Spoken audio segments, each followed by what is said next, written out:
Okay, we're almost to the finish. Let's take a look at closing day.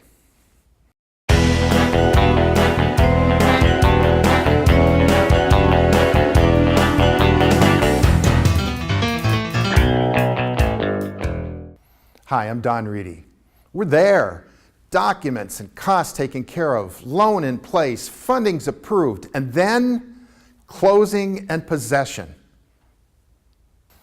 Let's talk about closing. What is it and what happens during it? We talked about this briefly, but closing, again legally, is when the grant deed gets recorded. At that very moment when title company goes down to San Diego, stands in line and gets the clerk to actually sign on the dotted line, the grant deed is recorded, and at that point in time, the house that you just purchased actually belongs to you.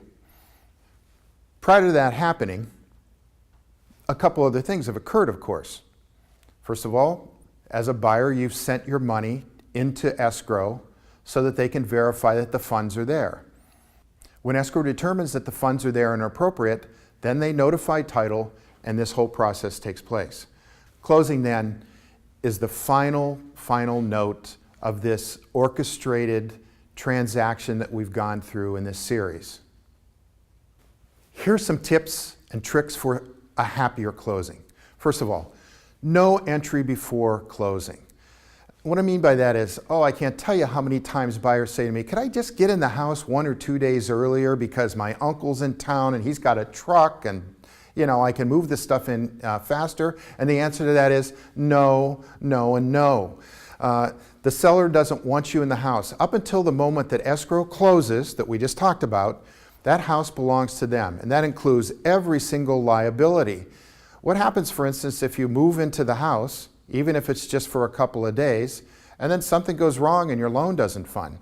Believe me, I can tell you right now that sellers have had some pretty difficult times trying to get people out of their house once they're in.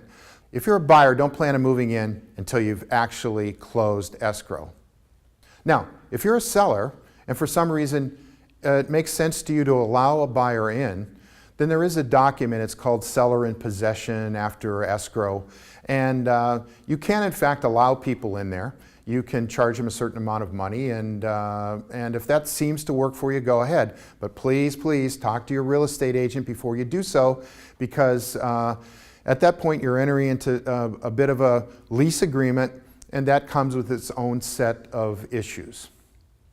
Okay, my second tip, use the best escrow company you can. Now remember, we talked about what escrow companies do and that they're regulated by the Department of Corporations. They effectively do the same things. But you need somebody who's going to provide quality service. Here's what I mean by quality service. I generally recommend escrow companies that stay in touch on a daily basis with both sides of the transaction. It's important for you to understand that escrow companies, if they communicate well, are really, really going to be important to you. I know you're going to think this is crazy, but don't forget to turn on the utilities. You know, the sellers, when they leave, they're locking it up. They turned off their water, they turned off their electric, they canceled their garbage collection. So you're allowed to, beforehand, just call them up, the utility companies, tell them when you're moving in, and that's going to be one less thing off your plate. Here's another tip. Plan on being excited and stressed. It's been a long journey, and don't party too hard the night before. Here's another tip. Do your touch-up work and cleaning before you actually move in. Now, I know that's not always going to be possible, but if it is, I've found that if clients are able to do their cleaning and painting, etc., before they move in, they're just going to be happier.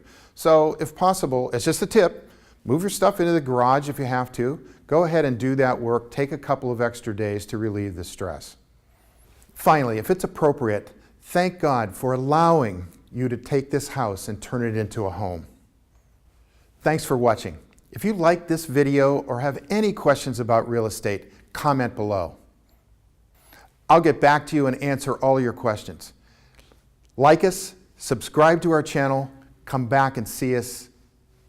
I'm Don Reedy, the most interesting man in real estate.